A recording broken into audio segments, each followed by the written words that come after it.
আমার মার কবরস্থান নিয়ে যে সমস্যা সৃষ্টি হচ্ছে সে সমস্যার সমাধান শেষ পর্যন্ত যদি কবরের উপর আঘাত হয় তাহলে সবাই বুঝে কি হবে। কিন্তু আমি সমঝোতার সহিত সবাইকে বলতেছি, আমি এ পর্যন্ত আমার কবরস্থানের কাজের জন্য আমি 19,000 টাকা দিছি। এটা আমি প্রকাশ্যে বলতেছি, কারণ আমি কোনো গোপন না। বাইক শফিউল্লাহ কাজ করতেছে, বাড়াবাড়ি করতেছে, ঝগড়াঝাটি করতেছে, সাগরিকা তারা নাকি দুইবার দালাই দূরে গেছে, আবার বেড়া খুলি হালাইছে, আবার তারা হয়তো আমার মায়ের দেওয়ালও ভাঙি ফেলে বলতেছে। হ্যাঁ, তো বুঝতে পারবেন এখানে সমঝোতার সহিত যদি সমাধান না হয় শেষ পর্যন্ত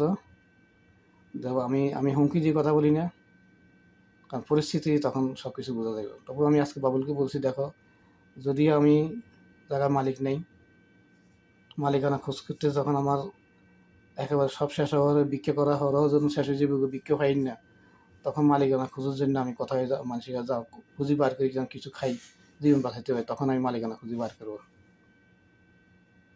কিন্তু তোমরা এই ভিতরে সমঝোতা না আসো, সমাধান না আসো, একে অপরের সাথে যোগাযোগ কন্টিনিউ করে যদি নিজে নিজেদের সাথ না দাও, তাহলে সেটা তোমাদের ক্ষতি হবে। আমার কাছে লোভ নাই, আমি কোনো গোপনে কিছু না। যে যেভাবে কাজ করতেছে করো, কিন্তু শান্তিতে থাকো। এই শান্তিটা যদি তোমরা তৈরি করতে না পারো, আমি চেষ্টা করতেছি, বুঝাবুঝি করতেছি, সবার কাছে লেখালেখি করতেছি।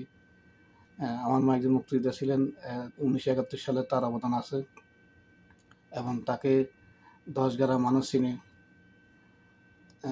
তার নামে আমার মায়ের নামে কোনো রকম ব্যাড রেকর্ড নাই। তো সেই মায়ের কবর নিয়ে সিনিমিনি এখনো পর্যন্ত চলতেছে, ভবিষ্যতে চলবে, সেটা আমি ব্যক্তিগতভাবে মেনে নিতে পারবো না। যে কারণে আমি নরম সুর হোক ঠান্ডা সুর হোক, আমি টেলিফোন করি, সবাইকে বলা বলি করার চেষ্টা করতেছি। শেষ পর্যন্ত যদি কোনো কিছু হয় তখন পরিস্থিতি সেটা বোঝা যাবে, তখন কেউ কারো দোষ দিতে পারবে না। এটা বাবুলের কথা। বাবুলের কথা হলে শেষ হয়ে সেই দাওয়াল ভাঙিয়ে নেবে, এখানে দাওয়ালের চিহ্ন থাকবে না।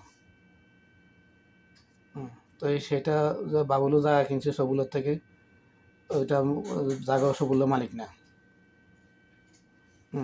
কেউ কারো মালিক না, কিন্তু মালিকানা দখল সত্ত্ব এগুলো নিয়ে হারাহারি মামলা মোকদ্দমা করতে করতে আজীবন শেষ হয়ে যাবে।